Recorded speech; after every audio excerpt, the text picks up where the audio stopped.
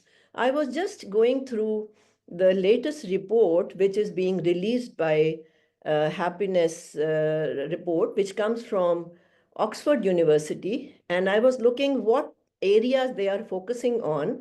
This year, their theme is caring and sharing, which is so beautiful. And they are trying to find that by sharing your food with others, by having family living together, by doing other kinds of charity, by expressing kindness, what happens in the body. So I feel that now science has started looking for very simple solutions. I think this COVID pandemic has given us a reality that the solution is in simple things. So probably that is the reason that now science has started focusing on the simple things which everybody can do, whether he or she can afford or not. So I am sure. So Happiness Summit has just started, and I feel my body is bubbling with happy molecules. So I just wish you all that you enjoy this summit. We really work hard. I can tell you, we really work hard for this summit, and most of us volunteer for this summit. So that is why probably we are gaining our happiness also. So we want you to enjoy. We would like you to send us your comments also, and my best wishes for my team and to all those who are attending this summit. Thank you. Thank you, Dr. Shagufta. I mean, you are always radiating the positive energy, and you're spreading happiness in all over Pakistan. Thank you very much. Once again, welcome to the 5th International Happiness Summit organized by Pakistan Association of Lifestyle Medicine and 𝗜হি Institute of Lifestyle Medicine. Now let's look at a short video on Global Positive Health Initiative.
Some people chase happiness, others create it.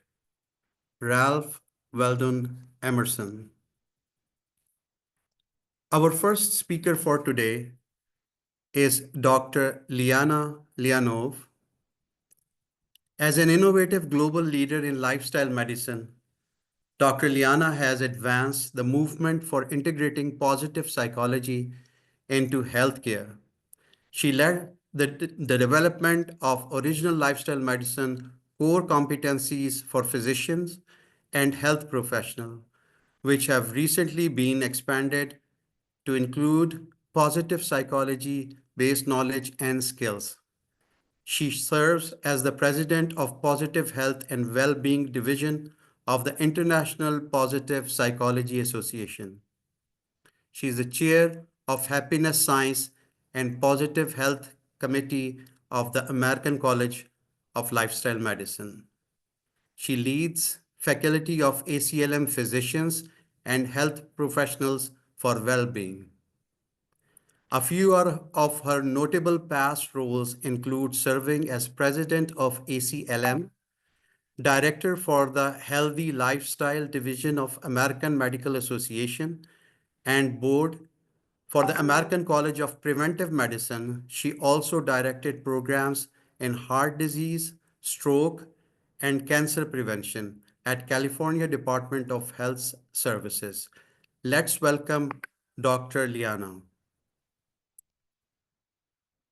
Hello, I'm Liana Leonov. I'm the president and founder of the Global Positive Health Institute, and thank you for this opportunity to share a brief talk on culture and positive psychology activities, how they're influenced by our culture and our environment. Our learning objectives are to examine how culture influences the impact of positive psychology activities and interventions, and then to identify a cross-cultural approach to positive psychology in order to promote positive health and well-being. And we'll compare that to other approaches as well. Positive psychology is the scientific study of what helps individuals, human beings, flourish. It's also the scientific study of the strengths and virtues that enable us to flourish, and that relates to individuals as well as communities and organizations, and a real focus on these overall positive influences on a person's life.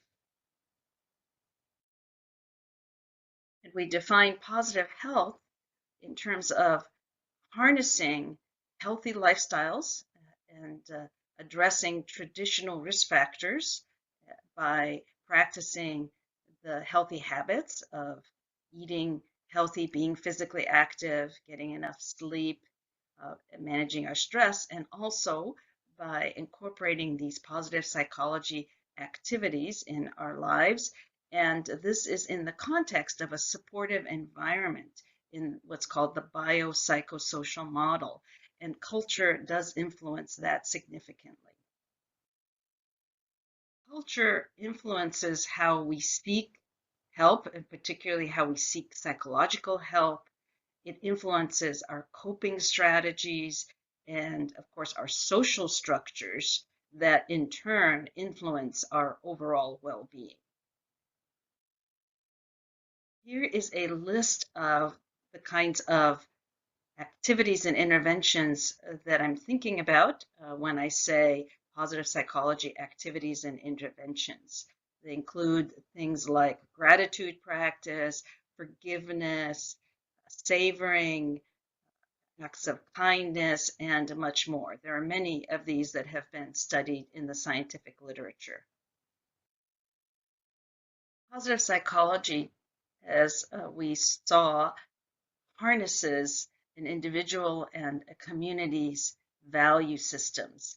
And so it would make sense that then different cultures have different value systems that impact how we benefit from these types of activities.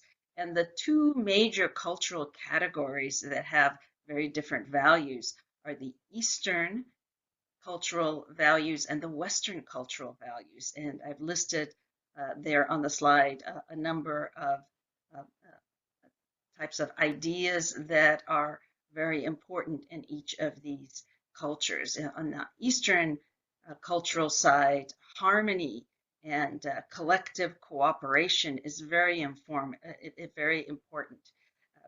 Conforming with others, having a sense of unity and loyalty with family, friends, and community, as well as past traditions, and keeping past traditions is very important for that inner life balance.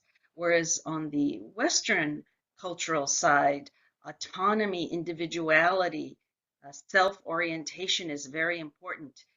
It's important to be unique and to achieve one's personal goals that lead to life satisfaction. There's a future orientation and a goal orientation that gives one a sense of hope. And these theories then translate into, from a positive psychology perspective, into these kinds of constructs.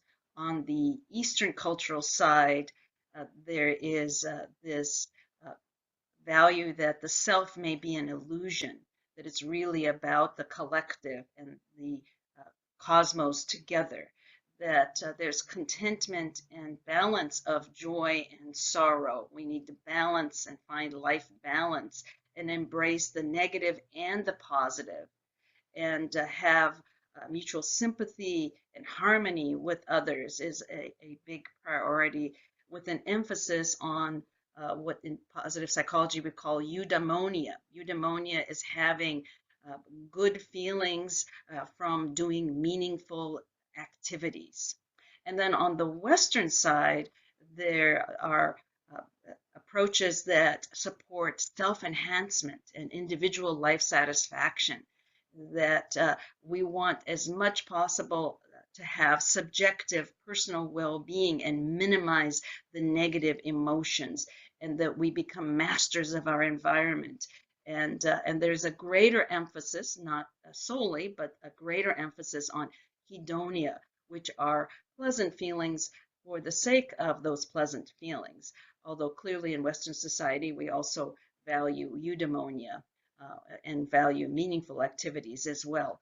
But compared to the Eastern values on the Western side, there is more of this personal thriving, achieving, as well as living a life that increases one's pleasant feelings.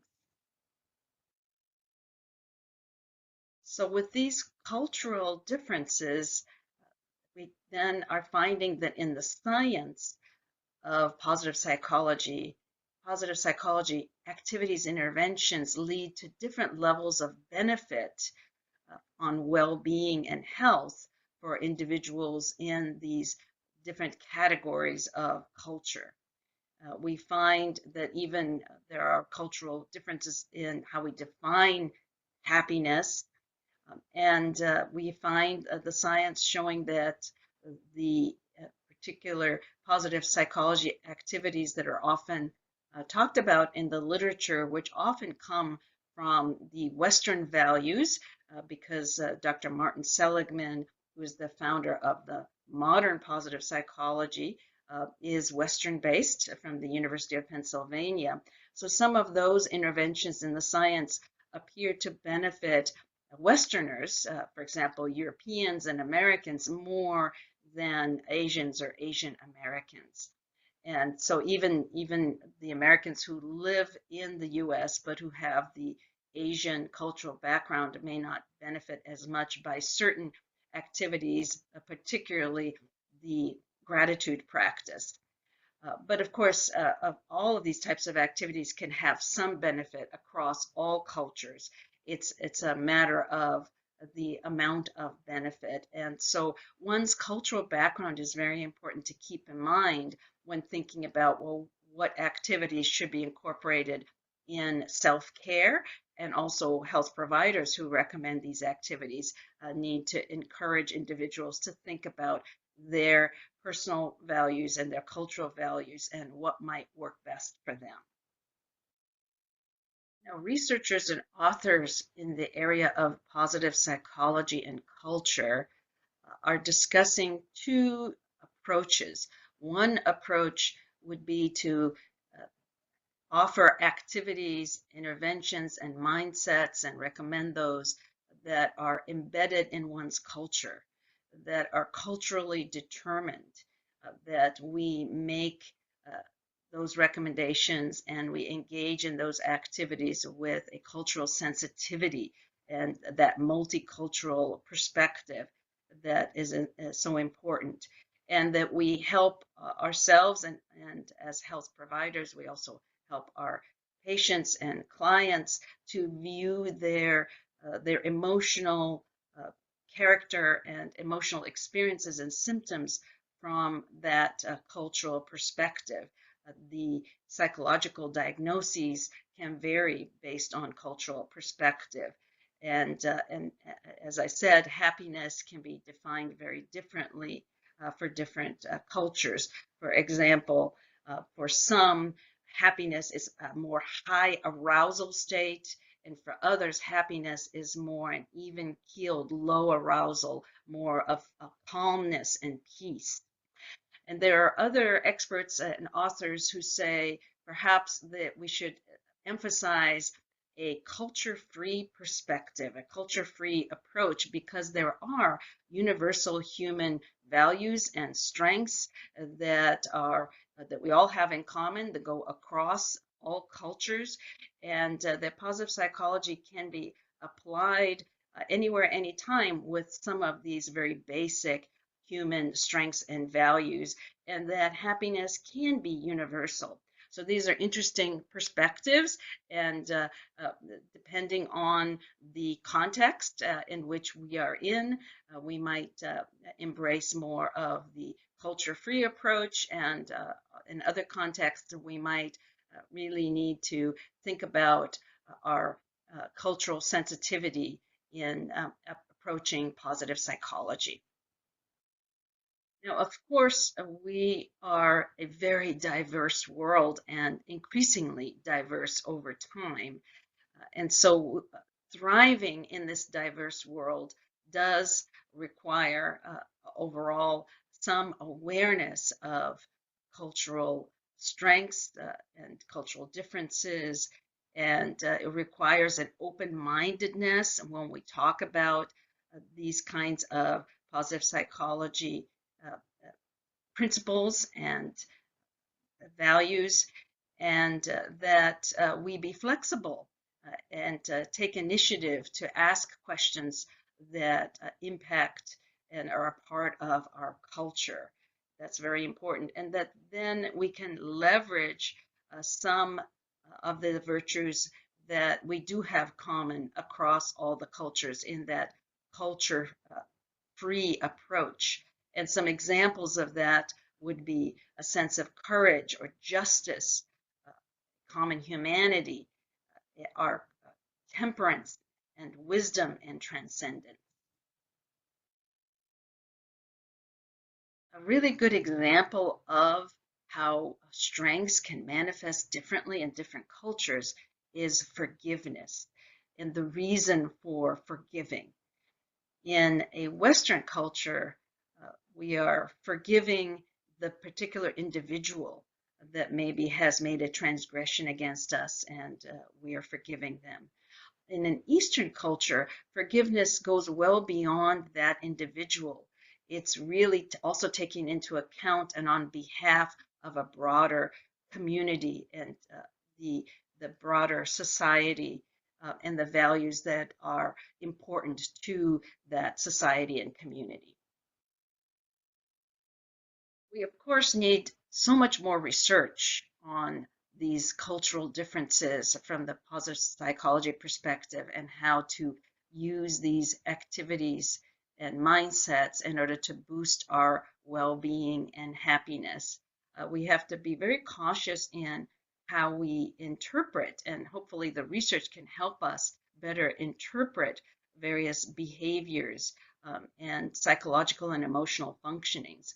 For example, in Asian cultures, pessimism is not closely related to depression, but in Western cultures it is. Another example is that in Eastern cultures, shame may be seen as a virtue, but shame is not necessarily a virtue in Western cultures. So we have so much more research to do, and at the current time, we just need a cultural awareness. So in summary, when we're applying the principles of positive psychology and recommending for ourselves and others around us activities that are in this area that's so important in our lives to improve our well-being, we need to keep in mind that even how we define happiness is going to vary from culture to culture. And we might think about, should we emphasize a culture-free approach where we're looking at what we have in common across all humans, the common virtues and strengths that are part of all of us, or should we have an approach that's culture dependent and that really focuses on what's going to help an individual based on their cultural background? Or is there a way that we can combine both the universal principles as well as these cultural perspectives?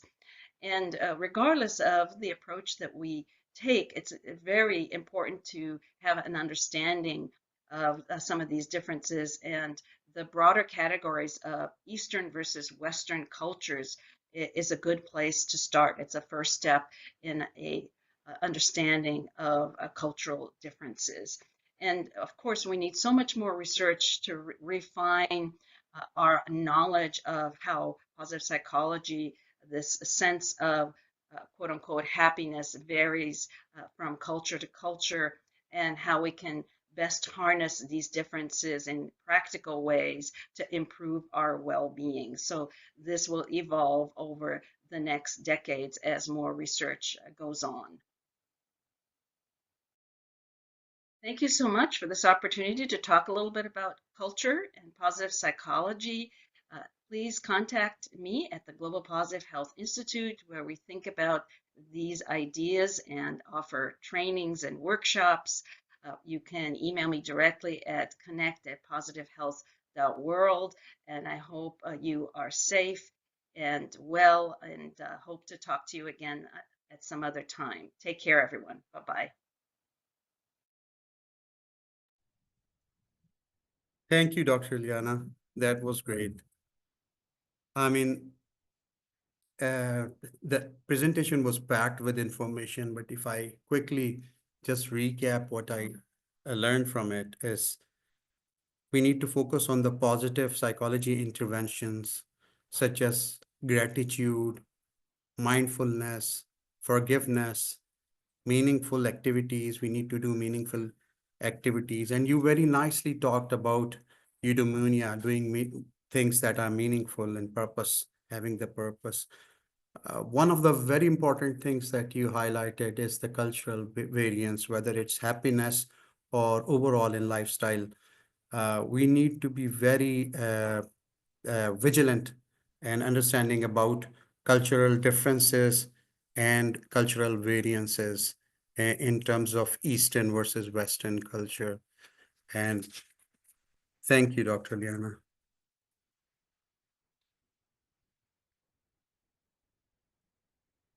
The best way to cheer yourself up is to try to cheer someone else up.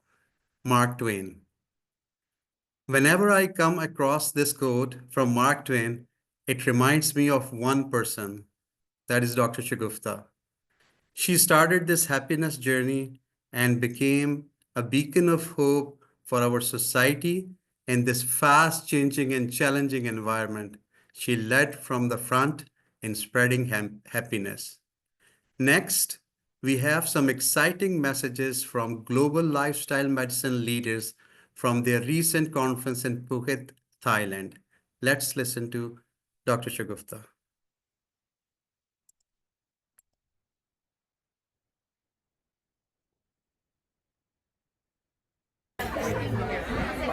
Hello, Assalamu alaikum, and hello to everyone.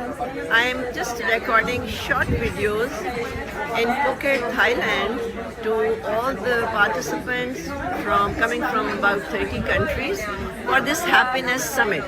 So I can see Dr. Dennis. Yes, please introduce yourself.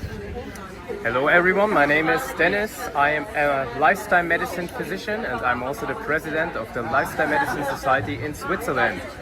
And happiness for me means connecting to the people you love and living a good life. Yes, and your specialty is? Internal medicine, but I've also specialized in nutritional, sports and sleep medicine. Thank you Dennis. Yes, Emma. Hello, this is Emanuela Mercorer and I'm the president of the Romanian Society of Lifestyle Medicine. I'm a family medicine specialist and I'm a lifestyle medicine diplomate. Well, this year, like in every year, I'm celebrating my birthday on the International Happiness Day, and I'm challenging you all to celebrate it with your dear ones in health and in high spirits and energy. Bye. Thank you. Can you be the host of this recording? I'm not sure. Oh, please, come on. I don't know how to do it. I have to do it. Yes. Okay. Yes, Siva. Yes, Siva. How are you? Hello. Hi. This is only 1 minute message of your intro and a message for Happiness Summit. So, introduce yourself. I'm Siva, the founding president of the Malaysian Society of Lifestyle Medicine.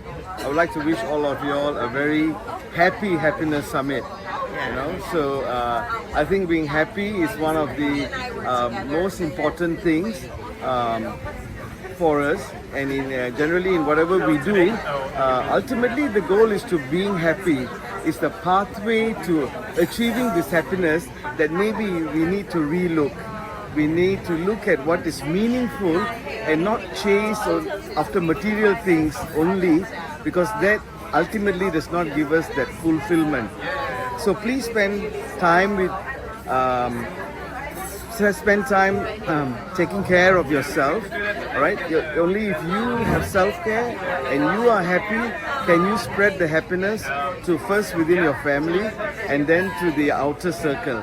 Thank you. Thank you, Seema. Thank you very much. All right. Hello everyone. I'm back with the audience of Happiness Summit, and I am with this beautiful lady, Susan Benigas, and we are here in Phuket, Thailand. So Susan, you just have to introduce yourself to the audience over there and tell us about the brief message about happiness. I'm Susan Benigas, and I serve as the Chief Executive Officer for the American College of Lifestyle Medicine, your sister organization. And so delighted to have been here this week at the Lifestyle Medicine Global Alliance Leadership Forum in Phuket, as you said. And happiness, it's really at the heart of everything we do. Meaning and purpose and spirituality and happiness. Lifestyle medicine is all about behavior change. It's about really adopting the behaviors that are most impactful for our health, to protect our health and fight disease, but it's really meaning and purpose and ultimately happiness that's at the heart of it all. And so I wish you all the best on this year's Happiness Summit, and thank you for all that you do to contribute to this in the world. Kindly for us to say to the people out there, Happy International Day of Happiness to them. Happy International Day of Happiness. Thank you, Susan. Hi, Oti. Can you introduce yourself and send us a message for the International Happiness Day? Yes, hello, my name is Dr. 𝗤𝗏𝗄𝗏 and I'm from Finland, and I'm the leader in the Finnish Association of Lifestyle Medicine, and I send you all greetings, and we have had a wonderful 3 days here in Thailand, and I hope you a happy day. Thank you. Thank you. Thank you. Vida. 1 minute intro and a message for happiness. Can I think of this one? No. Okay. Hi, I'm Dr. 𝗜wych𝘁𝗶𝗍𝗏. I am VP Education at the Lifestyle Society of Lifestyle Medicine. I had the great fortune of joining in your Happiness Summit last year, and it was really brilliant, and I do all my best wishes for this one, and I do wish everyone health and happiness. Thank you, Vida. Hi, Dr. David. A small message for 𝗏𝗏𝗏 International Day of Happiness. We celebrate this day, so a short message for the summit. One of the best ways of being happy is by being healthy. So lifestyle medicine has a profound influence on our health, both in prevention as well as in reversal of disease. Now, what better way to be happy than to be healthy? Who are you, Doctor? I'm 𝗜𝗏𝗏𝗏𝗏. I'm the chairperson of the South African Lifestyle Medicine Association. And you are retired? And I'm a retired obstetrician and gynecologist. Thank you. Thank you. How are you? Hello, my name is Bruno. I'm from Brazil. I'm inviting you to Happiness Summit. I think lifestyle medicine is a way for happiness and to strong living. Hello, I'm Sarah from Portugal. I'm a family physician. I'm talking to you for the Happiness Summit. And what is more happy than having a healthy body, a healthy mind, and just be with others? Thank you. Hello, we have this beautiful lady from different countries, and now we will be getting little information about them and their message for Happiness Summit. Hello, my name is Marcela Sandoval. I'm from Mexico. I'm a board certified lifestyle medicine intensivist, and I want to invite you from Mexico, and I want to invite you to the Happiness Summit, because once you love yourself, you can smile, you can live happy, and you can recognize laughter and smiling as a pillar of lifestyle medicine for your health. Hello, my name is �荷𝗁𝗏𝗏𝗏 from Mexico. I'm a certified healthcare professional as well in lifestyle medicine, and I want to invite you to the Happiness Summit, because connection is one of the 6 pillars of lifestyle medicine, and once you are happy, you can connect with yourself and with others. So connection and happiness is a very important part of healthy living. Thank you. Thank you, ladies. Come on, you stand together. What are we saying? Okay, you're gonna hello. I'm for the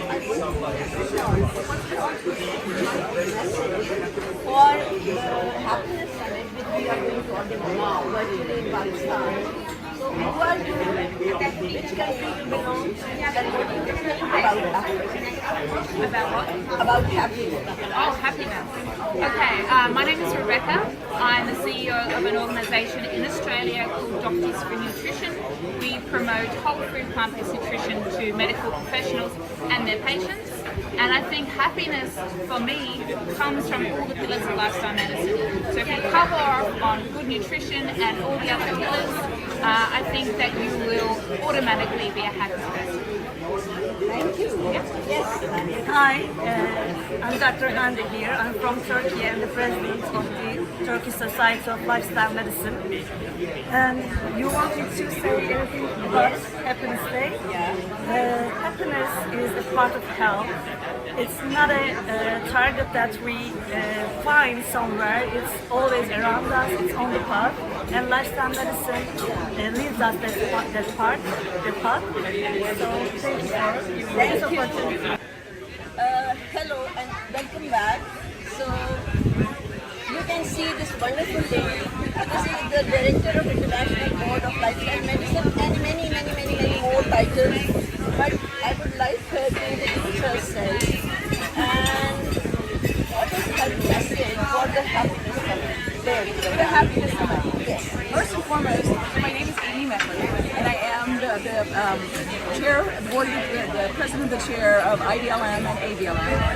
And most importantly, I am friends of so many of the presidents of the societies of the international areas of lifestyle medicine. Dr. 𝗂𝗏𝗏 being one of the most prominent here, who has done so much in our home country, including the Happiness Summit, which is an incredible collection of people coming together to understand the importance of that joy, of happiness, and how much it really is a part of what you can do.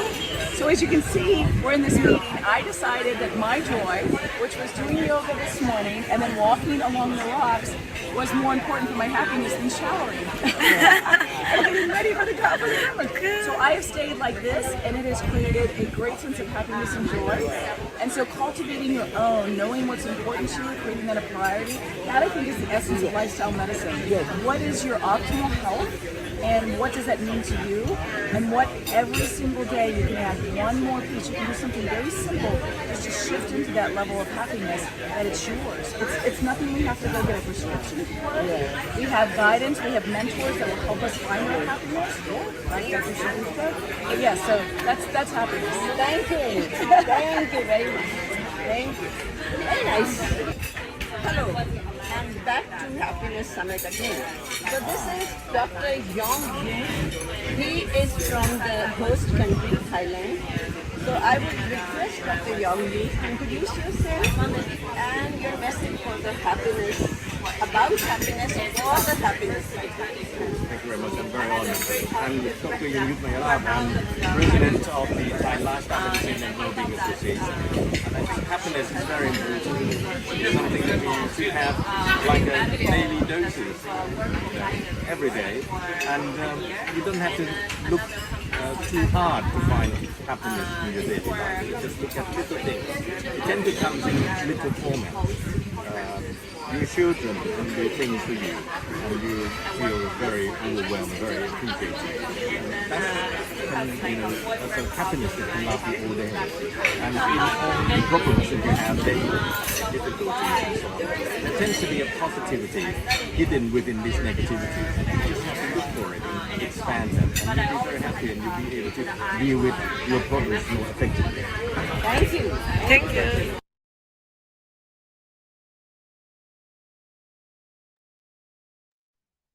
Thank you, Dr. 𝗂𝗏𝗏𝗏, for creating such a wonderful video for us.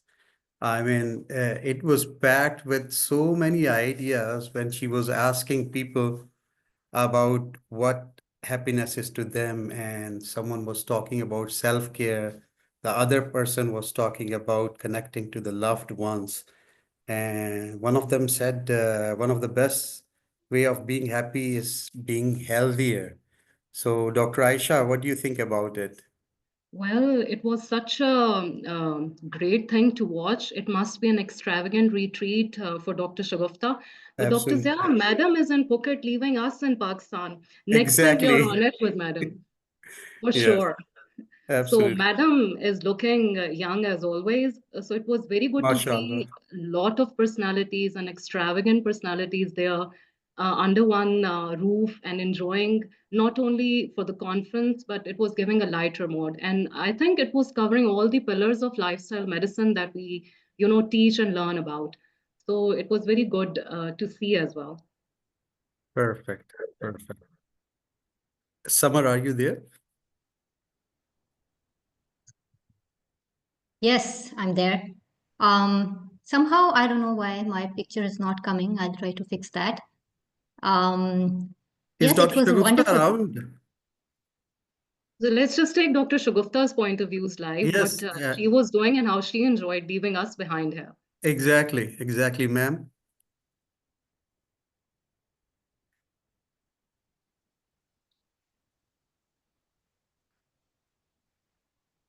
Okay, Summer, would you like to take over? Yes, absolutely. I think there's a small glitch. I think that will most probably be handled. Just you can hear me, yes? Yes, we can hear you. But probably if you can just switch your videos off, I think that might help. Sure. Okay.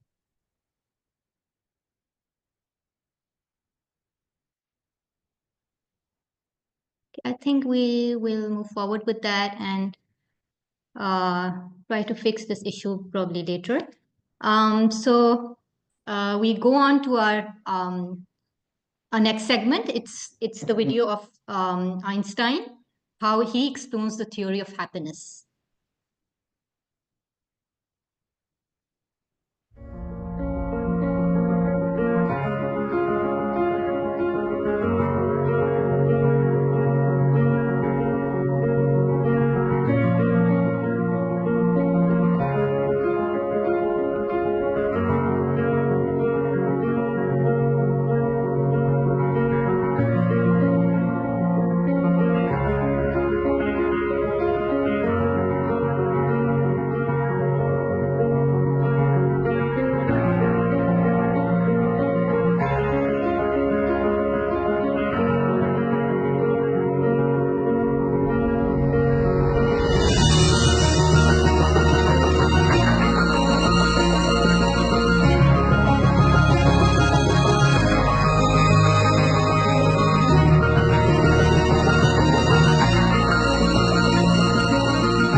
Wonderful. This is such a powerful message, a wonderful food for thought. I could feel goosebumps while I was watching this video. Indeed, a calm and modest life brings happiness than a constant pursuit of success with constant restlessness. And if we come to see, simplicity is indeed a bliss. Finding joy and contentment in simple, uncluttered life, free from unnecessary complexities and desires, is path to true happiness and well-being. Our next video shows us what happiness means to different people and in their different stages of life. So have a look.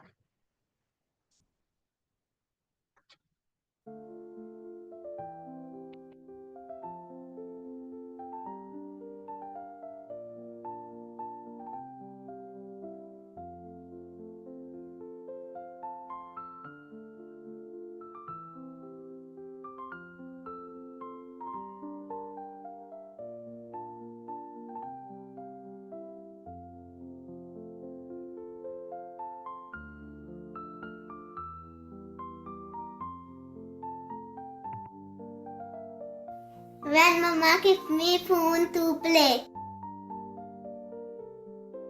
When I see something new. When my mom and dad gift me something. When my little sister plays with me. My father give me bike key to drive the bike. When my parents appreciate in my new things. My parents feel proud of me. Fruit. I get happiness when I get the gifts I want on my birthday. To get freedom to drive car is happiness for me. Spending quality time with my family.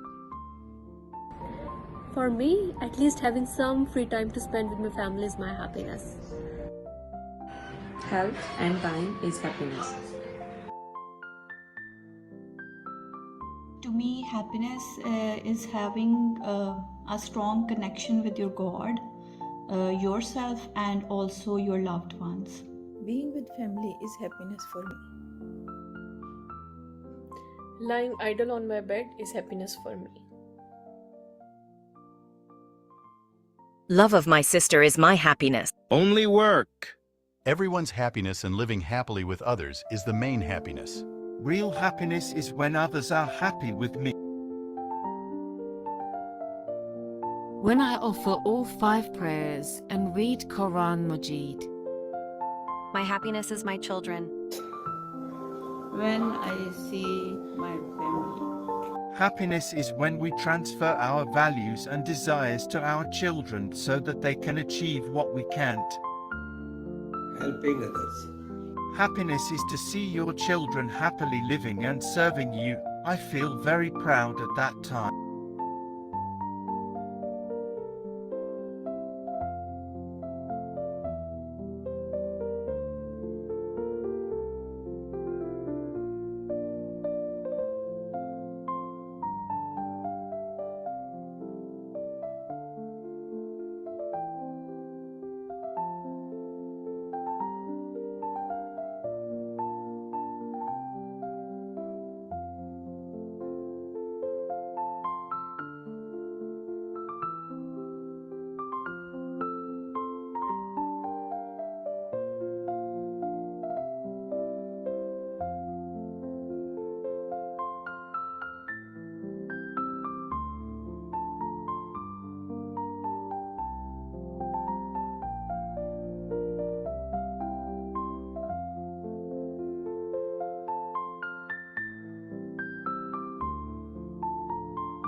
This was absolutely wonderful, so beautiful.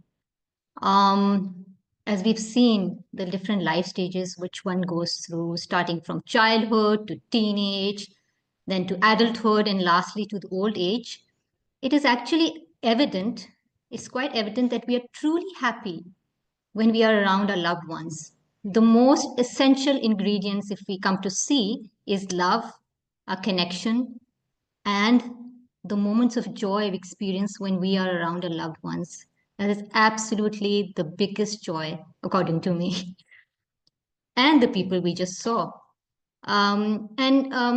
Another little experience I would like to share with you, while I was studying nutritional therapy and health coaching precisely, I studied the Wheel of Life. Now, Wheel of Life is a very interesting concept. If any one of you has studied it, it's a wheel and it's got different segments to it. So there's a segment to yourself.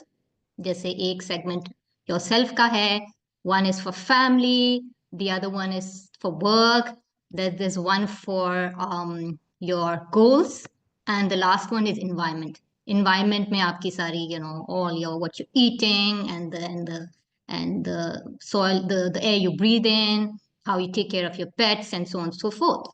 So while I was studying this Wheel of Life, and I just began health coaching. Health coaching is a very different concept which is now coming up. We actually work on behavior change rather than just giving protocol like a doctor or any therapist does. We work on behavior change, and I noticed that the family component. So like I said, there were 5 components. And the family component I noticed was this foundation of, I just thought that was just the foundation of oneself. And that, like you saw in the video and the comments from all the people belonging from different age groups, our relationship to family members, like our children, our husband, our parents, our siblings, our friends, all our close ones, is the foundation. How are you with them? How respectful you are with them? And how you actually solve and deal with problems together. So that is the crux. So that's what I've learned so far from this video and what I wanted to highlight for you guys to also notice this. I'm sure you did. So the next video we have coming to you is it's a interview hosted by Dr. 𝗤𝗏𝗏 Feroz, and she's interviewing the co-founders of the Citizens Foundation, which we all know as the TCF, or an organization which is doing commendable work. So let's have a watch.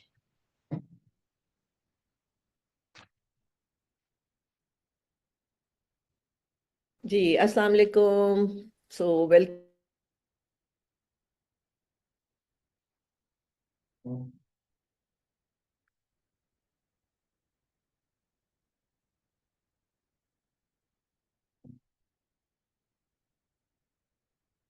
We will be learning about their journey, and they are the founders of this TCF, which is called the Citizen Foundation, right? The Citizen Foundation. Oh. So I'll start from Atiq Sahab, and first we would like to know about the introduction about this, the whole project.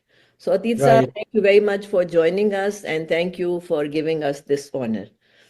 My pleasure and our pleasure, and I will almost immediately pass the mantle on to my colleague, Mr. Ehsan Salim, a co-founder, a co-traveler, who will tell you about the journey.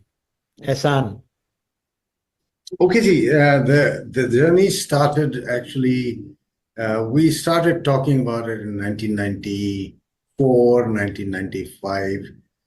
And basically, we were about more than 30 years younger at that time. So there was a lot of audacity in our thoughts, and there was a lot of appetite for taking risks. So probably that helped us. Okay. We didn't even know that we would work in education. Mm-hmm. We had said that, we do not want to belong to a cohort which is part of the problem in Pakistan. And we wanted to belong to the cohort which is part of the solution. So that was the first choice.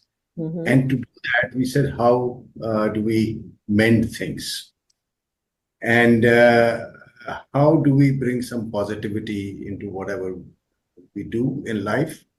and to the communities in which we actually roam about.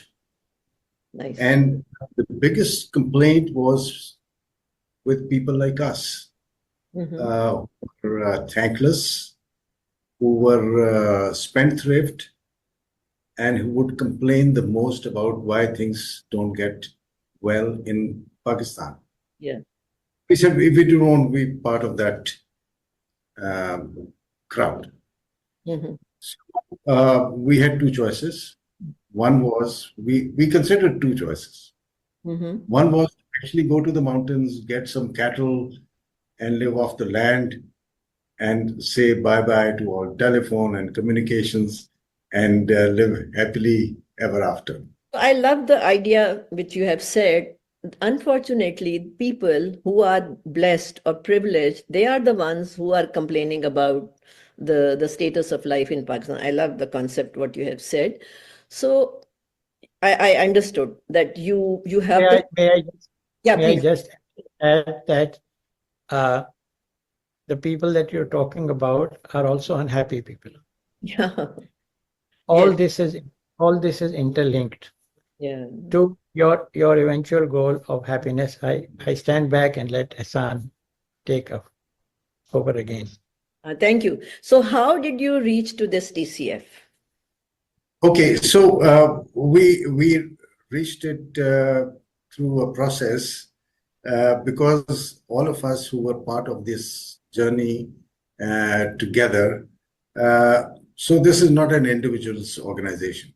Yes. This is a collegial organization, and we were 6 founders, but so many more people who were like founders, but they didn't sign on to the charter on day one. So that is why we were 6 people who were actually the official founders, but the founders were many because the dialogue was with a larger group. So out of the 6, 3 had worked in health. Okay. And so we said, okay, and they said, let's work on health because it's a problem. So we started working on health. But we said, whatever we do, we want to get to the root of the problem. Okay. We are not going to just address the symptoms. We'll get to the root and pull it out if there is a problem there. So by training, because we were all business people or principals of their firms, etc., because we had an architect and we had 5 other businessmen who were chief executives of their own organizations at that particular time. Okay. So by training, we drill down to analyze that, okay, what is the problem with health in Pakistan and which segment do we actually tackle? Okay. So when we drill down, we found that 40% of the health problems are hygiene related. Yes. So we changed course and we said, okay, we'll work on hygiene, not on health. Okay. So we drilled down again on hygiene and found that one of the biggest contributor is education or lack of education, if you may say so. So here I have a question. Here I have a question. So when you have started settling this whole project or organization, so you didn't follow the norm of an educational system. Probably you have changed your course of managing education as well. Am I right? Yeah. Yeah. Okay. So there is an innovation in your system also. I guess there is. Okay. So my second question, Ehsan Sahab, this is I wanted to know, and I think all the people who are watching this program, they'll be interested. What are the salient features of TCF? How TCF is different from I would say, branded school? How do you differentiate this TCF? Okay. See, I'm not going to talk about branded or unbranded schools. Okay. Now, how are we set up? First of all, we want to give quality education to people who cannot afford it. Okay. Okay. So that is where we come from. And we want to basically include those communities which are actually blocked from getting that education. Okay. Which will in turn actually make the whole system better, because we will have people who are true Pakistanis, yes, but they're blocked out because they can't speak a language or because they don't have the means to get into the mainstream. Okay. So that is how we are different. And we take our job very seriously. Okay. Because, you know, let's say you know, if you go into a TCF school, first of all, no difference between branded and us is that we know that the best learning is in the mother tongue, or any tongue which is closest to the mother tongue. Right, right. So we are not an English medium system.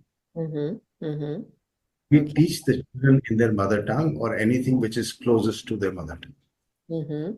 Because the learning is best in that environment. Correct. So that is one difference. Okay, now another question I have in my mind now. So if you are restricting your training or teaching to the local language, Urdu, so are you restricting your students to certain level of education and they can't specialize into sciences, like medical system is always in English or engineering is always in English?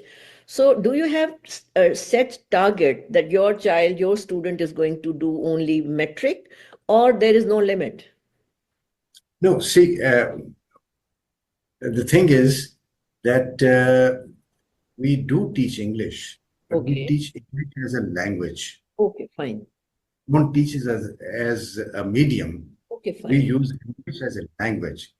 So there is no reason why our children should not be good enough to be able to go to medical school or engineering school. And now, you know, we have been there for 30 years, and now we have children who have actually gone to medical school, become doctors, become engineers. And also, there are certain of our children who are now doing their PhDs.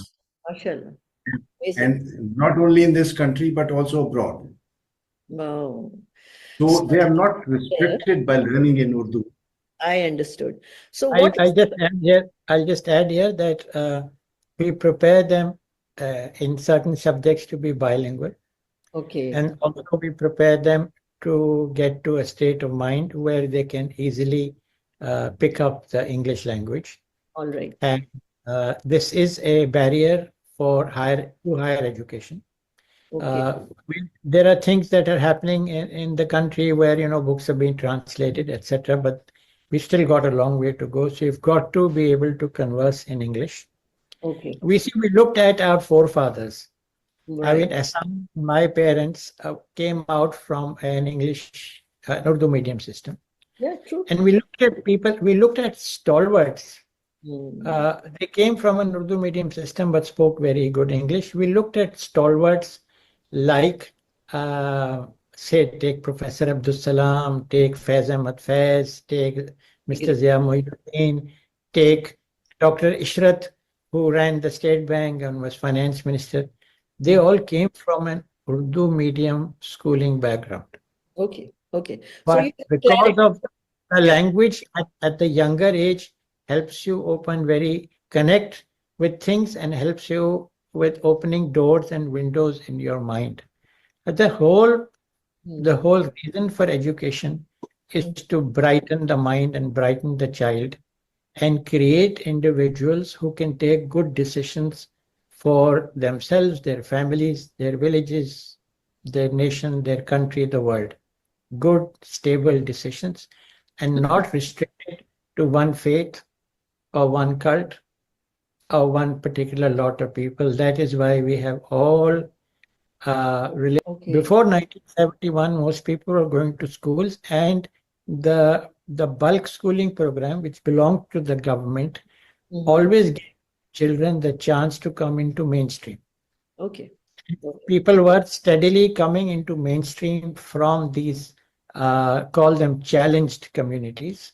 They were coming into mainstream, and that gave hope. And with hope comes happiness. So I keep coming back to happiness. That gave hope to the communities that were left behind, that if a particular child is worked hard, is diligent, is serious, he does well, so we can do the same. And therefore they become more relaxed and happier as a nation. Okay, good, very nice. I understood that probably you work more diligently or effectively on the neurobiology of a child when the child is growing. So I understood your concept in that from that angle also. I have a very sort of interesting question in my mind. As the founders of this all movement, TCF movement of education, can you differentiate between the personality of a child who has grown up under your guidance or in your system to a child of the same age coming from a different school system of different school? Yes, by all means, by all means. Yes. Let me give you I'll give you a real life example. Okay. A girl from our school who did all her schooling in one of our schools in a challenged community, and he lived amongst is known as cattle colony, 𝗂𝗍 colony in Karachi. Okay. From there she worked. She did her matric with us. She did her inter with us. She got into a prestigious school known as the IBA, the Institute of Business Administration in Karachi, one of the top universities of the country, English medium. Yes. And within this university, they had formed a club, right, which is known as the Alumni Development Program. The idea behind this club was that they would go to TCF schools and they would prepare those kids for entrance exams into top tier universities. Okay. So when I went to meet this club, they had 10 people there from top English medium schools. And one particular girl was from our school. Okay. So I said, how does this program of your work? He said, sir, this is like a club. We have a little committee and one person leads the committee. Okay. And I said, who is leading this particular group? And they pointed to the girl who had come from our system. Wow. So I said, why did you choose her when you come from a very prestigious O-level, A-level English medium school, and all the big schools were represented in that group? I said, why her? Okay. They said, sir, you know, she is so confident. She changes 3 buses in the morning. Wow. She reaches the university without a frown on her head, all by herself. Wow. I can't even go to buy a pencil if I don't have a car available. And I am scared to speak the Urdu language. So sometimes I don't go to do my shopping because I would have to speak in the local language. Yeah. Now, when you create individuals like this worldwide, I can assure you they will be much more confident. Exactly. So the thing which I have understood, the amount of struggle the children who have gone through, they have made them very resilient emotionally and mentally, I think. Yes. Yes. Yes. It makes them mentally, emotionally resilient without feeling as if they've lost out on something. Yes. Yes. Because the only thing they may have lost out on was the language, which they eventually acquired. Yes. And now I'm happy to see that with AI, right, this whole Mickey of not knowing English is gradually going to go out of the window. Yeah. Yes. The phraseology is improving, the sounds are improving, and the confidence is, all right, I can't do it. I'll just give it a command. I'll get the English. I'll read it out. I'll write it down. Yes. So thankfully, we were challenged. We were criticized for not bringing in English straight away or being English medium school. Thank you. I'll come again to the topic of happiness again. But what I have summarize what you have told me up till now, I feel at subtle level, probably this idea might be in your hearts, that at your subtle level, you are connecting the youth back to the values of our country. You are connecting, you are giving confidence to children or young students of your organization that being Pakistani is not something humiliating. This message I have got from your conversation up till now, which is amazing. You are giving them their country back. You're giving them back to the country and the country back to them, and you're keeping them connected. And as you know, you're in the world of happiness, that Harvard's been doing a happiness study for 70, 80 years. And I wish they had come to Pakistan. I wish they had examined some of our country and our cultural values and found out that the 4 or 5 different happiness pillars or foundations or columns that they've set up after 80 years of research have existed in society. In good societies, there exist, people are connected, they have faith, they have a belief, they have a good family system, they have a community system, and they have something to look forward to and a path to walk on. And they have a good journey. And happiness is the journey. Happiness is not the destination. May I add something to that? Please. Actually, what Atit was saying right now, just to augment that thing. One day we were talking to a boy. By the way, now this boy, because, we talked about people, our children being rooted to their country, to their origins. Yeah. And because that is how they can get pride out of what they do. Yeah. So it was like music to our ears, because this boy, Ilyari, and we said, what does your father do? And with a broad smile, he said, yes, sir, gada gadi chalata hai. Wow. Very nice. Right. Yeah. So, this is like destigmatizing poverty or destigmatizing some of the occupations which people have. Very nice. Very nice. MashaAllah. Very nice. No?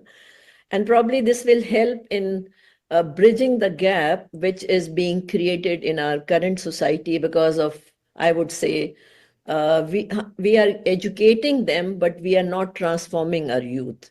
So I have the idea, what I have got is, you are not only educating, you are transforming youth. You are creating individuals who are going to be very beneficial for this country, inshallah ta'ala. Thank you for doing all this. I may, we are actually not by transforming, we are just helping them discover a program of goodness that every human being is born with. Very true. There is a subject which we teach in lifestyle medicine, which is called self-care. So self-care leads to a process of transformation. As you said, we are not forcefully changing anything. We just make them realize that everything is there within you. You are not realizing that it is there. So that is a beautiful concept. Coming back to happiness, what is happiness for you, Atit Sahab and Ehsan Sahab?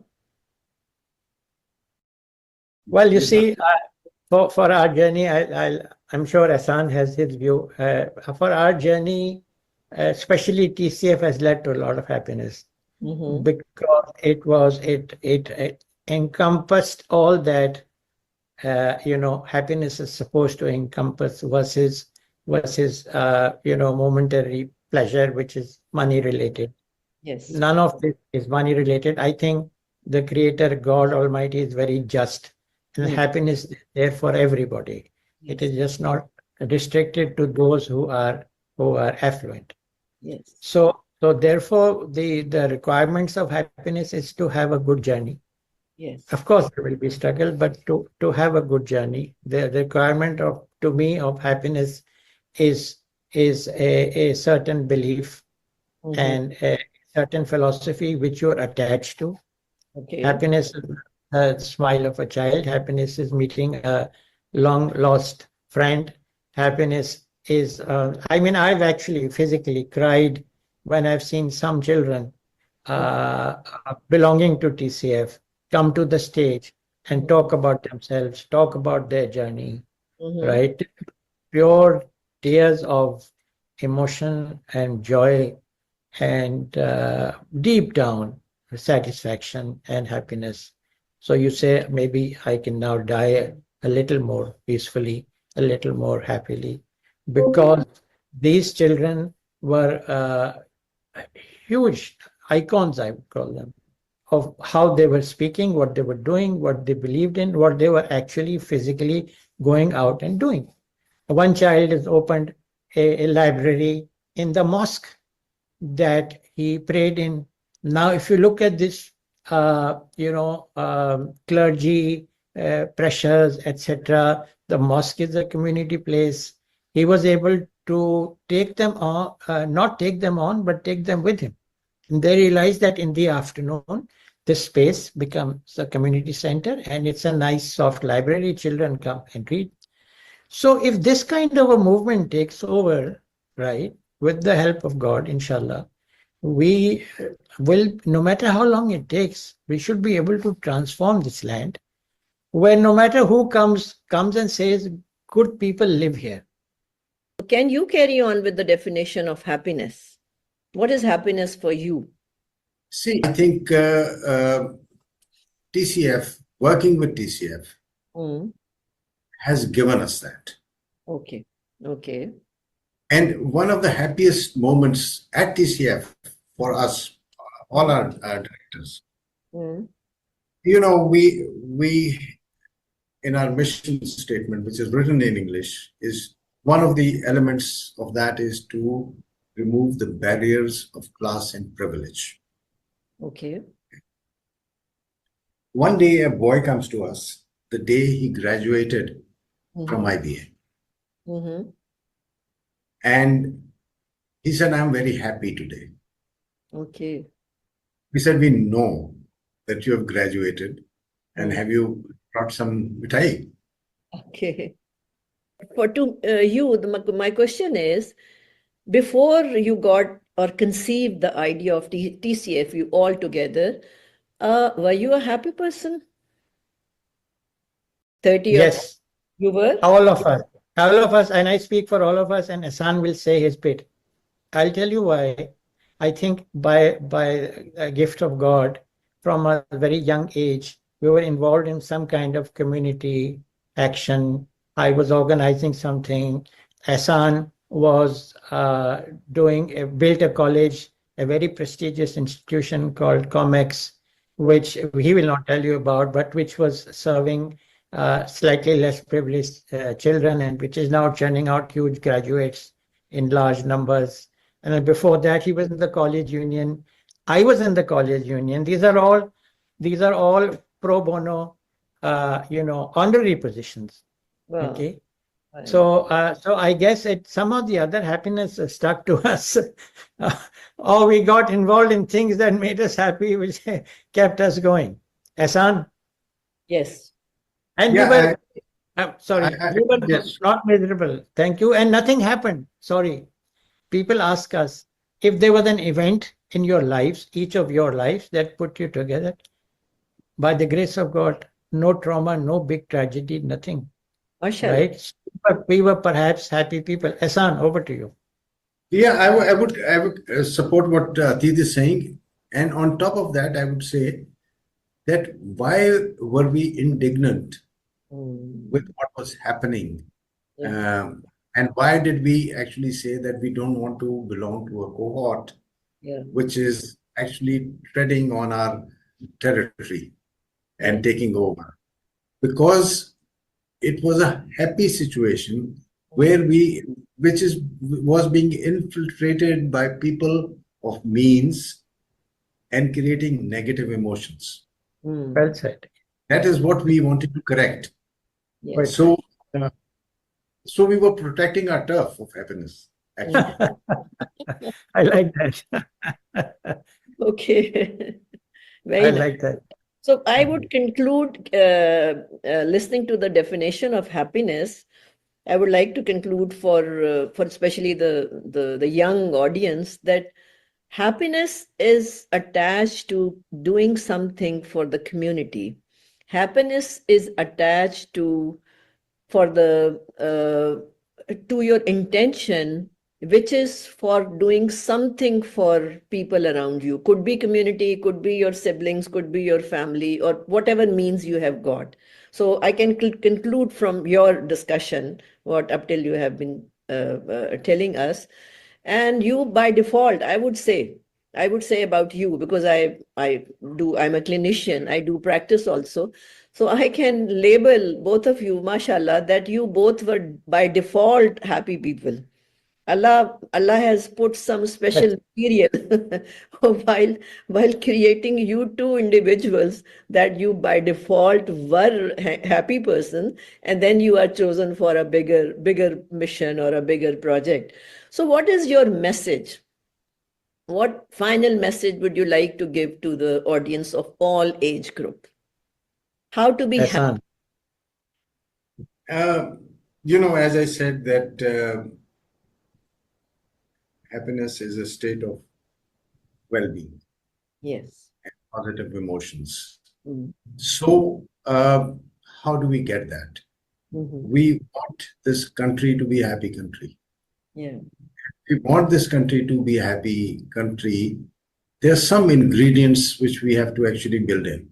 Yeah. One of them is to create an environment of safety and security. Yes. So people, and not just physical safety and security, but also the intellectual safety and security, so that you can tell your piece, you can do your piece and be at peace without actually getting into trouble. Yes. So as a country, we need to do that. We must have a state of security. People are not afraid of other people who are living around you. And then there is a need for economic stability. Ehsan Saab, you said that we need security. The solutions which I believe in is, I never look up to government. I always say that solutions are around us. We have to find those. Suppose somebody is living in a very insecure environment. How can that person be happy? Tell me. That's what I'm saying, that, it has to be collegial. Okay. So as a society, we have to make sure that, the country is a collection of communities. Yes. And we want to make those communities a happy community. Yeah. So happy communities make the nation. Nice message to understand how can we be happy collectively. Yes, Atiq, what is your message, final message of happiness? My message is as Asana said, a lot of very good, wise things. My message is to augment what he's saying is to understand what he said was that knowledge is actually the real power. Yes. And you acquire it and you share it. And happiness is really a journey which helps you, because there's a lot of things that you will not achieve. But if you enjoy the hard work of the journey, right, then all this that you will not achieve, is unimportant. Yes. It's so a journey, and if the journey involves care and service, looking after others, spending time with others, even those whom you don't want to meet. I mean, there is a famous saying that God gave us our relatives. Thank God we can choose our friends, but your relatives are important as well. That's our ethos. That's Islamic ethos. You need to spend time with them. The more you do all these things, the more you keep working on the journey, be cognizant that I have to work towards a journey. I have to walk this path. Everybody has to walk this path. Yeah. Eventually, the whole ethos, you see, you can't say that I was happy 100% of the time. People get sad. It's an up and down situation. People get sad, they get depressed, they come out of it. Yes. Total happiness only comes to you when you've left this world. So till then, you give it your best shot. And I think if you give it your best shot, you will get a result that will make you, say, quote unquote, a happy person. Thank you. As you mentioned already about the Harvard study, which is the grant study, which is still going on, about 85 years study, which is still going on. And they have concluded, you would have read in that study also, that the factors which are responsible are for longevity are the social connection. So whenever I read the term social connection, I always say it is talking about 𝗪𝗁𝗏𝗍𝗏. So though they have learned after consuming 85 years of their lives and research and amount of money to learn about 𝗪𝗁𝗏𝗏, which is there in our religion. Yeah. Which about something which is very basic and very simple, and also you're born with it. Yeah. You're born with it, and you don't need to start researching what is already there. You see, the program that the human being carries, right? That program itself is a big teacher of what satisfies you. Allah doesn't want to put you under some kind of burden. That's why He's given you this softer side, which is really what makes you happy. If you go willpower, great, and against yourself all the time, you will not be a happy person. Yes, I feel compassion and empathy are there in the building material of a human being. If we are not executing, probably we might not be happy, because it leads to better, good, healthy social connection. And I feel I have just observed a few of your students and few of your team members. One thing which I have commonly found, that you all sound very soft, you all sound very compassionate, and you all sound very empathetic. This is my opinion about you. And so thank you very much. I learned a lot from you, and thank you for whatever you are doing for this country and for this nation. May Allah bless you more and give you more energy to spread your work. Thank you very much. Thank you. God bless you. Assalamu alaikum. Walaikum. MashaAllah.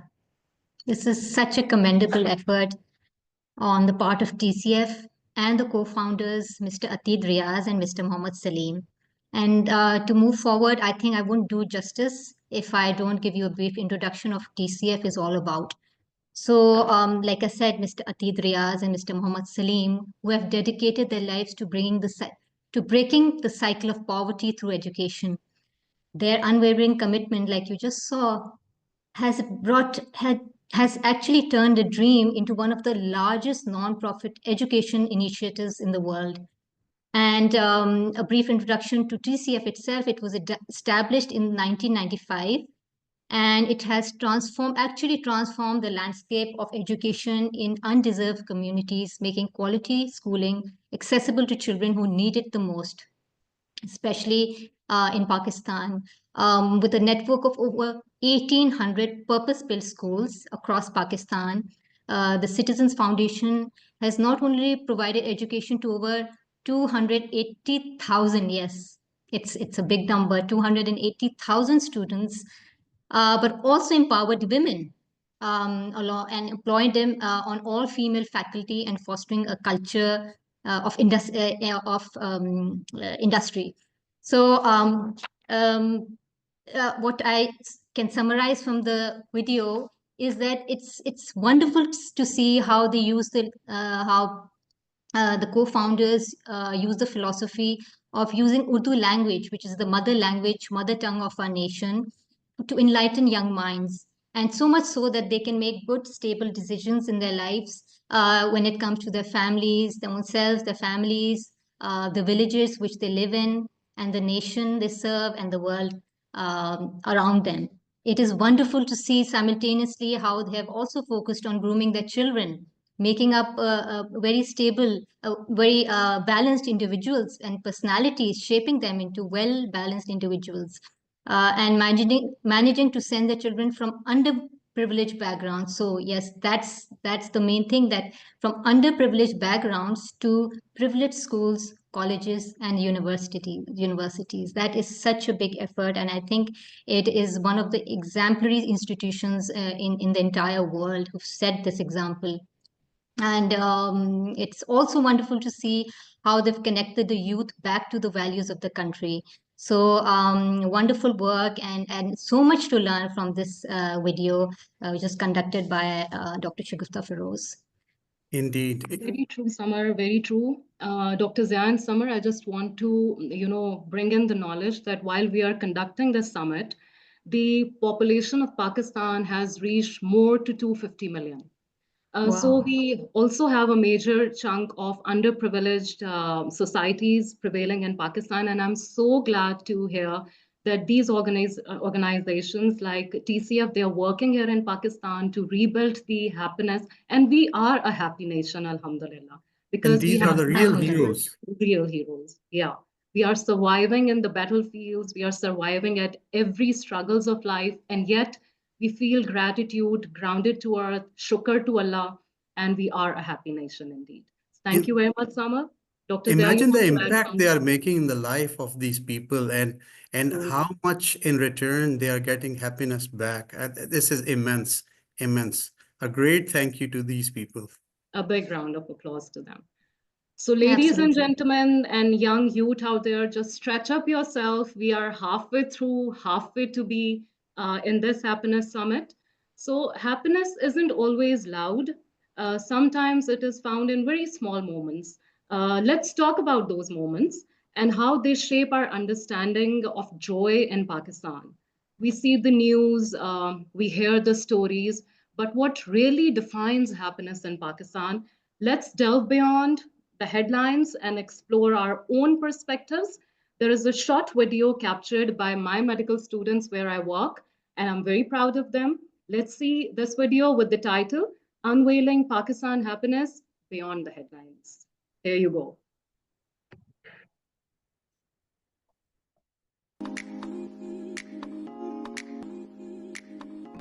Okay, Arsalan, as you may know, 20th March is celebrated as International Happiness Day. So define happiness.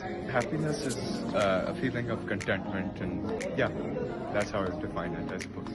Okay, so what is happiness to you? Happiness is a sense of purpose. It's about the journey, you know. For me, the giant rock is surgery. Anything to do with it, whether it's practicing suturing or watching surgeries, anything at all. I love it, and it makes me happy. But I feel like the small things that I do every day for other people and the happiness in their eyes gives me happiness. Happiness cannot be defined in words because it is a feeling of contentment and fulfillment which is different for every individual. So everyone has their own definition of happiness. Define happiness. Happiness is not an emotion, it's like more of a frequency or vibration in oneself. For me, maybe happiness is something we can just find, something we can have, or something we can truly feel among ourselves. So what is happiness to you guys? What makes you happy? You know, like self-love, showing gratitude, you know, being kind to people. I guess happiness for me is like spending time with my loved ones, exploring new places, and achieving my personal goals. And mostly, like, happiness for me mostly revolves around this guy. Oh, that's so cute. Happiness to me is when you have a long and tough day. The things that keep you going when you get home. That's what happiness is. So what is happiness to you? What makes you happy? Instagram Reels. That's a good answer. Thank you. Define happiness. What is happiness? Well, happiness for me is the feeling of looking forward to something that makes you want to live. It's like spending time with my friends and, you know, playing games with them and like joking around and stuff. So it took me quite some time to figure out where I find my peace in or my happiness. And honestly, over the years, I've realized that pursuing my hobbies, giving myself that time, maybe self-care, or just cooking a simple small meal that feels hearty And yeah, for me, happiness is a choice. It's when you choose to be happy even in the saddest of times. It's when you see the positivity in, when your life or things around you are not happening or going according to your plan. So happiness, it cannot be defined in words. It is something which is felt. It is something abstract which is seen in the shining eyes and through smiles and kind gestures. Quality family time, stargazing, shooting the moon and staring at the cloudy sky, waking up and seeing the sunrise and sunset. So these things make me happy, being in the nature, and the list goes on. I would define happiness all the little moments that bring joy in my life. What makes me happy is spending time with my family and my friends. Thank you.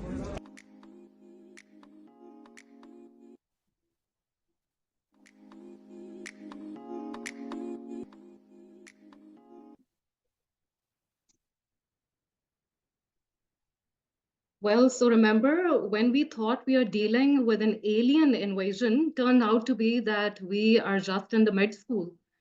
But now we are not aliens. We are highly caffeinated, sleep-deprived zombies. Isn't it, Dr. Zia? Absolutely, absolutely. That's one way of looking at it. But I'm feeling so proud that these young youth and they have so good definitions of happiness for them. So I'm really proud of it. Let me invite Dr. Shagufta Feroz, and we have a very respectful personality, Ms. Marexza, to share her views with us on this Happiness Summit. So over to Dr. Shagufta Feroz now.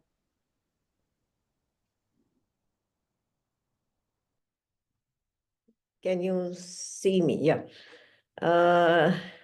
Yes, Marexza, can you put your video on kindly? I'm here. Can you listen? I'm here. Yeah. For waiting for so long, and thank you for joining since the beginning of this summit. I'm so glad you are here.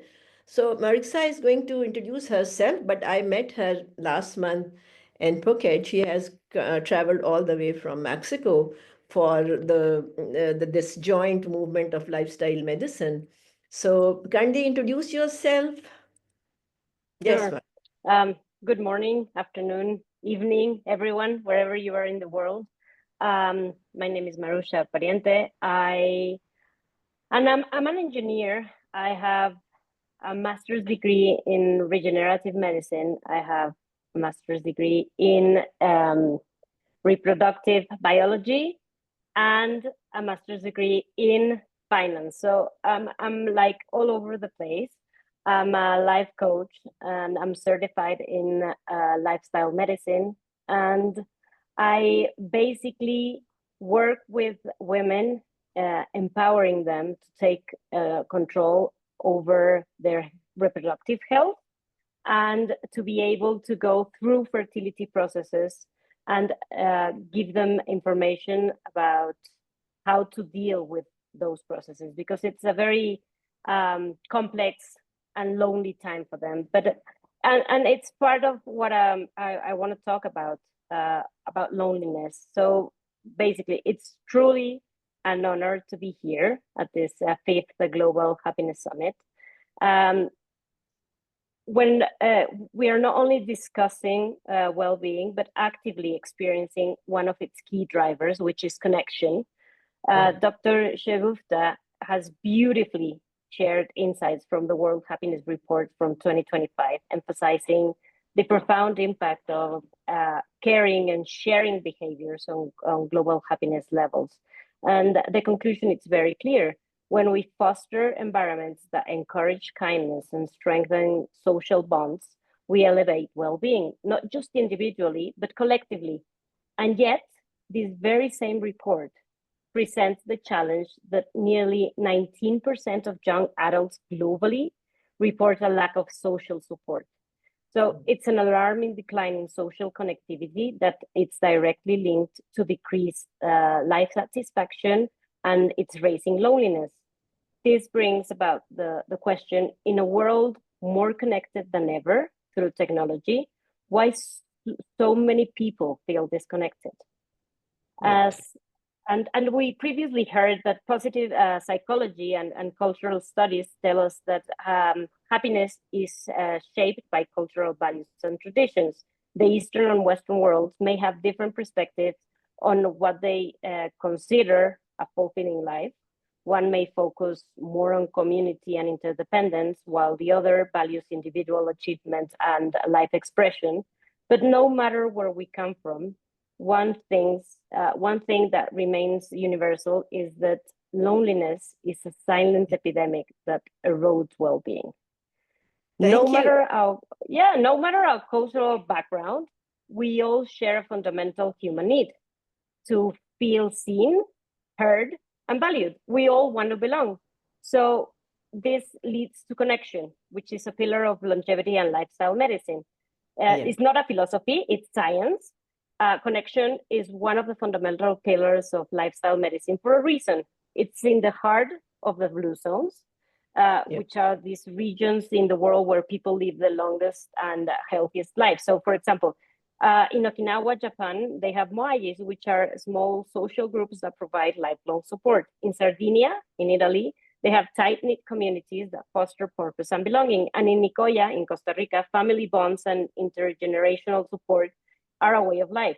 So these societies prioritize on connection, and the result speaks for them from themselves. They have the higher life expectancy, they have the lower rates of depression, and they have a deep sense of fulfillment. These societies prioritize connection. So if we know that connection increases happiness, reduces stress, and even extends life span, what are we doing to cultivate this in our communities? This is exactly why these gatherings, like these global happiness summits, are so important, because happiness is just not a personal pursuit, it's a shared responsibility. And we are sitting here together, exchanging ideas, sharing experiences, and learning from each other. We are actively creating the kind of world that the World Happiness Report urges us to build, one where we can foster care, inclusion, and human connection. So basically, I just want to say goodbye with this thought. I want all of you to think who in your life needs to hear, I see you, I hear you, and I'm here for you today. Wow. So this is a way of not just talk about happiness, but live it and live it together. So thank you. Thank you, Alexa. So you gave me a surprise because I didn't get time during COVID to know you. So you are such an accomplished person. I'm so glad to know about you right during this summit. And thank you very much for your beautiful message. You have actually summarized the purpose of this global happiness movement. Actually, you have summarized what positive psychology is promoting. So we will be together in future also, as we are part of a global movement. So inshallah, next time, I hope more countries will join and we will be playing our role. We can't change the world, but we can play our role. So thank you very much. We can build to change world. Yes. And thank you very much for sacrificing your sleep. I know it's too late. I think about 1 a.m., 1 at night, probably around 1 a.m. exactly. Well, it's 12:53. So yes, almost 1. Yes. Oh my goodness. But we are celebrating happiness today. Yes, so I'm very happy to celebrate happiness with you. Thank you very much. You gave us so much energy, Alexa. Thank you very much. Thank you. You can stay as much as you want to, but we will give the recording as well. If you feel tired, we will give you. No, I'm gonna be here for a little bit more, and then yeah. Okay, thank you, Alexa. Bye bye. Thank you. Take care. Bye bye. Thank you, Dr. Shagufta. Thank you, Maragza. So happy to see your smiling face at 1 a.m. We were like, feeling like something alien at this time. So, well, many researchers advocate that a significant portion of your immune system resides in your gut. The bacteria in your gut can influence your mood and your mental health. This shows that how strongly food can impact your overall well-being. It's not just about calories, it's about the composition of food we eat. The building blocks of your being come from your food. So you are what you eat. Let's take a moment to observe.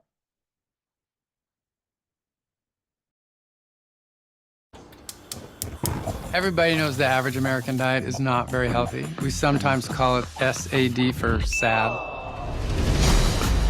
People don't realize that what we put in our mouths is more important than anything else. Your dietary pattern can change your biology in a profound way. It's a game changer.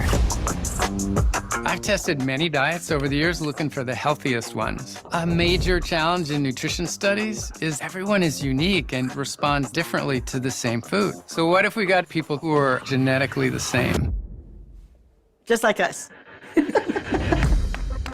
Twins share the same DNA, so we get to see if it's about your greens, not your genes. For the next 8 weeks, we'll be investigating the pros and cons of a healthy diet that contains meat and dairy versus a plant-based diet. All right, the diet assignment reveal. I could taste the kale now.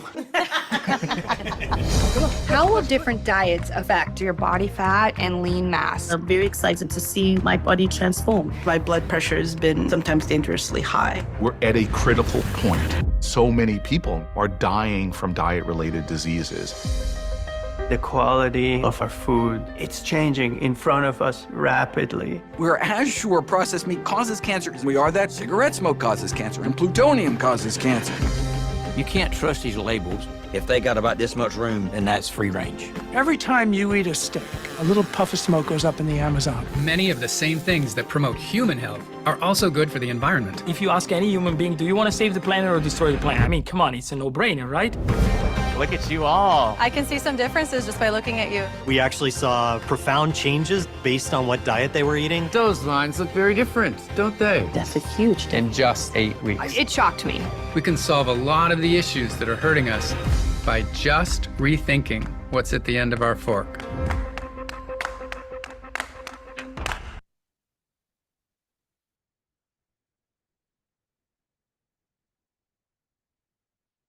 So very true. It's about the greens, not the genes. Very well said.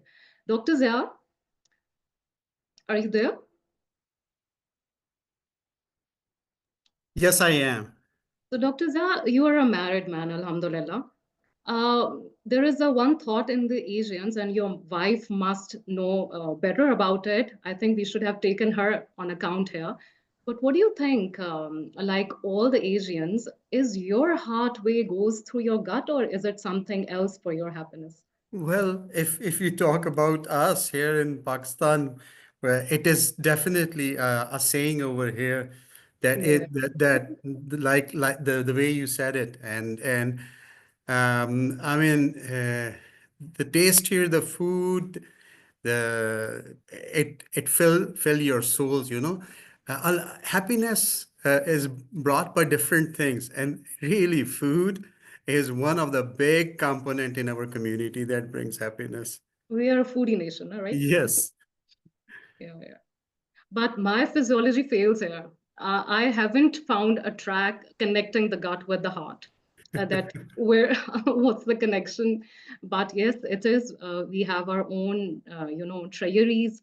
We are equipped with the culture that we are very, hospitable. And one of the kind of hospitality show is to put a plate of food in front of the people. So what's your stance, Summer, on this? Yes, absolutely. But it's such a big contrast, like, leaving tempting food, and all of these have, not to forget, have all these additives and these taste enhancers in it. So that's where actually, as an adult, you can kind of balance yourself, and you are more cautious, and you can hold yourself back. But I feel that in the youth, it's difficult to hold your temptations, and that's where the problem lies. When I'm treating, usually in my clinic, the younger lot, they say we can't give up on burgers, we can't give up on fries. So it's a very difficult decision, and this constant motivation and constant education which we need to provide as a nation to our children, and that should be I think one of our main goals, to educate the youth. Because not to forget, the gut is is the second brain. And But one it more should be, thing, it that should if the be a audience source knows, of, yes, if the it should audience be a knows source that of happiness. 70% of our immune system lies in the gut. So whatever we eating, whatever healthy we eating, it's actually balancing and building up immune system. And that when we say the gut is the second brain, for example, we say that because the gut is actually, did you know that the gut is actually making about 75 to 80% of the serotonin? No, so serotonin, as we all know, is a happy hormone, just like other endorphins and other happy chemicals. So that actually goes to the brain. So it's a misconception. People think that serotonin is made in the brain. But this Yes, is a it question, is to some parts, but this most in the is a stomach, question in that the gut. these, Yes. yeah, but these endorphins are released by the people who are cooking the food in the kitchen. So I have a video. So all Yes, the worthy absolutely. participants of today's Happiness Summit, we are going to delve you in the world of culinary explorations, but with a unique twist: the inclusion of a kitchen garden sanctuary. Get ready to explore how growing and cooking your own food can cultivate a sense of contentment. So let's watch an interview, The Culinary Path to Contentment, a gastronomic exploration and the kitchen's garden sanctuary. Here you go.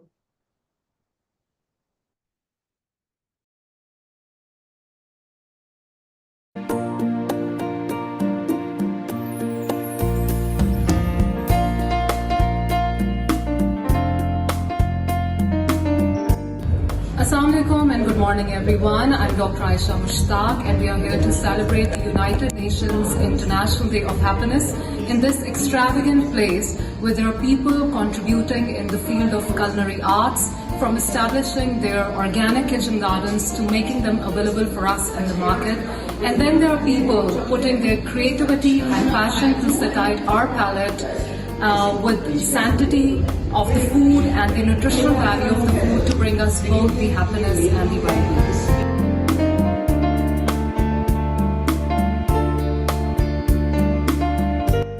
Let me introduce to a very young expert in the field of culinary arts and the gastronomy, Mr. Mutal. Assalamu alaikum. So Mutal, can you please have a brief introduction of yours, from where you have studied, what is your passion about the culinary arts and gastronomy? Please tell us about this. So I've studied from Istanbul in Northern University, and my culinary arts education is from 𝗏𝗏𝗏 Istanbul. So it's like a double degree, and I had a fascination with culinary arts and gastronomy overall because of like my overall fascination with food, how it's made, how it's sold, how it like revolves around the world in of itself.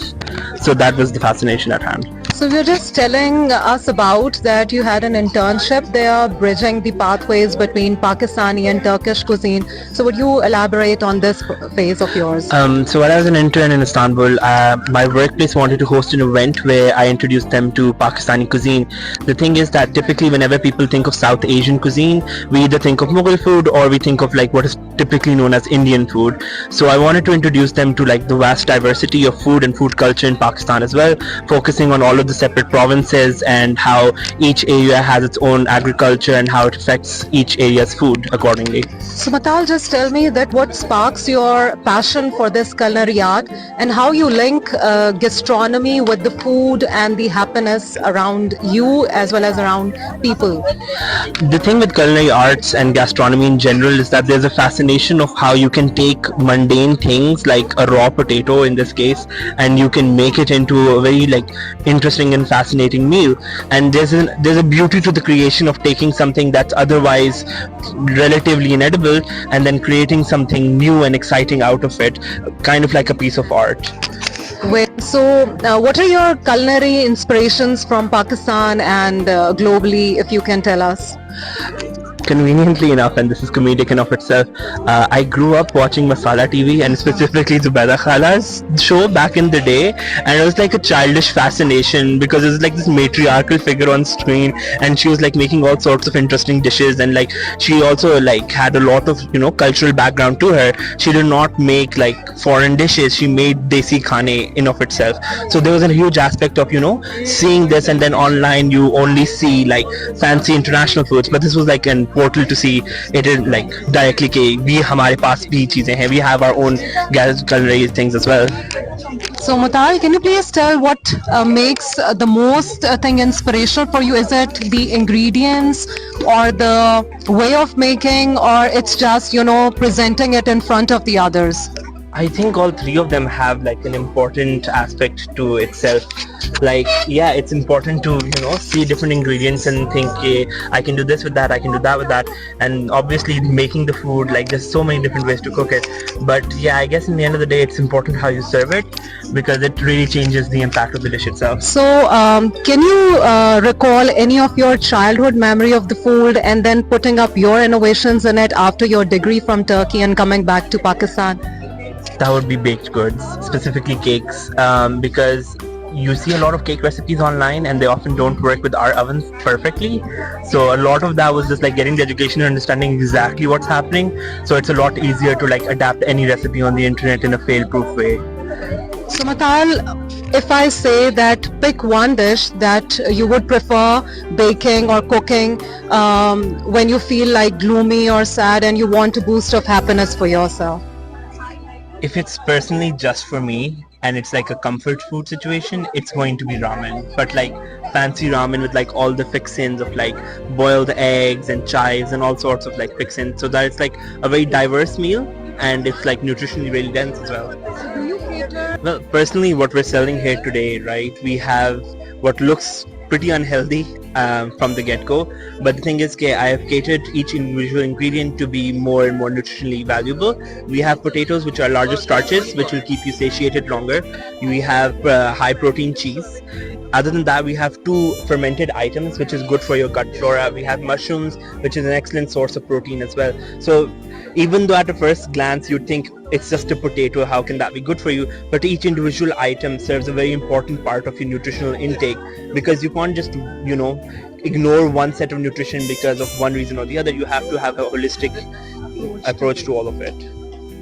So would you like to tell me that in the world of doctors and engineers, what was the thing that drive you to have the culinary arts and gastronomy to be your profession and coming back again to Pakistan and serving the people with this healthy and holistic food? Well, my decision making was mostly entitled to the fact that it was like a form of creative expression of itself, and because everyone wants to be an engineer, everyone wants to be a doctor, it's a safe bet. But the thing is that personally I feel like it's also a form of creative death in those fields, because you don't get to express yourself the same way. It's a more rigid industry, it's a more rigid professional field altogether. So this had like an outlet where it's like there is medical information that I was taught in my university as well, things like nutrition and food, like food science and things like these. So it was a more holistic approach to exactly what I wanted to do and what I saw myself doing. And I came back because there was a lot of cultural exchange that I saw in Istanbul, and I realized that Islamabad, particularly compared to other cities in Pakistan, does not have that much cultural exchange. In Lahore and Karachi, you're more likely to find international cuisines much more commonly as compared to Islamabad, Pindi. So do you take care of the sanctity of the food, like if we talk about the nutritional value, the food temperature, the food chemistry and the combinations once you're, you know, because you have studied it, right? So putting all these things, all this knowledge of food into your creativity, do you take care of that, or it's just the need of the hour that what the young generation? No, it's important to make sure that the food you're serving is, you know, healthy and it's also safe to eat. For example, we have a lot of cooked and a lot of pickled items here, and to make sure that there was no like temperature safety like violations, we also brought coolers and we brought oven to heat things up and keep them in a safe temperature so that we don't accidentally cause food poisoning or anything like that. So the last question, Mutal, do you think that the culinary arts and the study of gastronomy can be used to combat the stress and the anxiety that is very much prevailing in our society nowadays? Certainly, I do think so. there's different aspects in which it helps. First of all, there's a sense of community. I'm pretty sure, as most Pakistanis have experienced growing up, whenever our mothers used to make a large amount of food, it was a tradition that if it's a fancy dish, a plate has to go to the neighbors. It's a very common thing that we do here, and that's a sense of community of itself, because food isn't in isolation. Food exists around people and it helps people. Secondly, we also have the nutritional complexes and also gut flora, which is often overseen. Things like fermented items aren't that popular here, other than your typical oil achar and your typical yogurt. Yeah, yogurt and pickles are the only things. We don't have a lot of fermented items here. Meanwhile, I saw in Turkey that there's a lot more diversity in gut flora friendly items. Thank you very much, Matal, and good luck. Thank you so much. For all the things you do, and looking forward to have your scrumptious meal. Thank you. Thank you so much.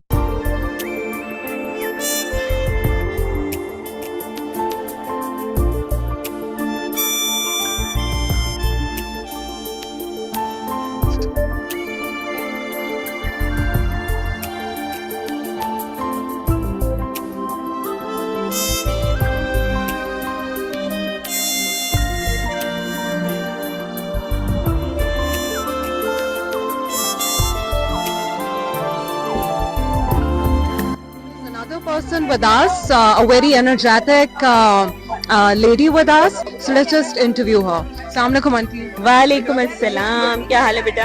अल्हम्दुलिल्लाह ठीक ठाक. आप introduce कराएंगे अपने आप को? जी जी. My name is Najma Shahid. I am a former educationist, but I turned to this organic gardening because I was unable to find the vegetables of my choice or the types of vegetables that I enjoyed in the market. खास तौर पे जो चीज़ें बाजार की होती हैं उनमें उनको केमिकल्स वगैरह डाल के उगाया जाता है, तो I was very much against it. तो अल्हम्दुलिल्लाह I've been very successful. So is it your hobby or it was the need of the hour for you? But maybe it was the hour, the need of the hour, because मैं अब अपनी पूरी family को इससे sustain कर रही हूँ. I am helping the community. My whole neighborhood is taking advantage of my gardening. I have given them access to all my vegetables, and I tell them to come and take them whenever they want. सारी सर्दियों की सब्जियाँ इस वक्त चल रही हैं, जैसे ये आइसबर्ग है, बॉक चॉय है, लेटसेस हैं, ये स्ट्रॉबेरीज हैं, उसके अलावा गाजर, मूली, चुकंदर, anything you name it, I have it. So when you spend time cultivating them, do you think that you just forget the stress and anxieties around? Of course, that's the basic point I started doing these things. As I said, I was in the education sector, but then I thought that I was being bound because of the timings, and I was getting tired of the admin work, and there were a lot of things which I wanted to pursue my own happiness actually. I like to follow positive things, and I get happy by very small things. If I see one of my seeds sprouting, I become very happy. I'm just over the moon about it. Or I see my flowers blooming. I'm very fond of cultivating exotic flowers out of the normal ones, not the common ones. जैसे वैसे तो गेंदा सबको बहुत पसंद है, लेकिन मुझे इसलिए नहीं पसंद कि वो पूरे शहर में लगा हुआ होता है.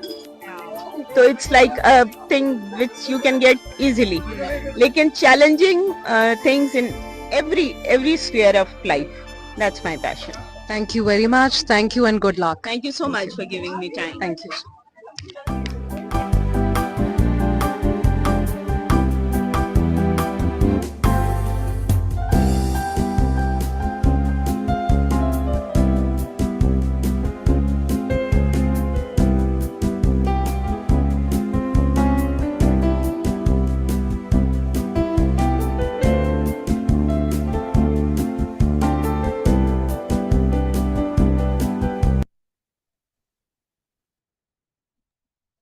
Well, I think the only time I eat the diet food is while I am waiting for my steak to get ready.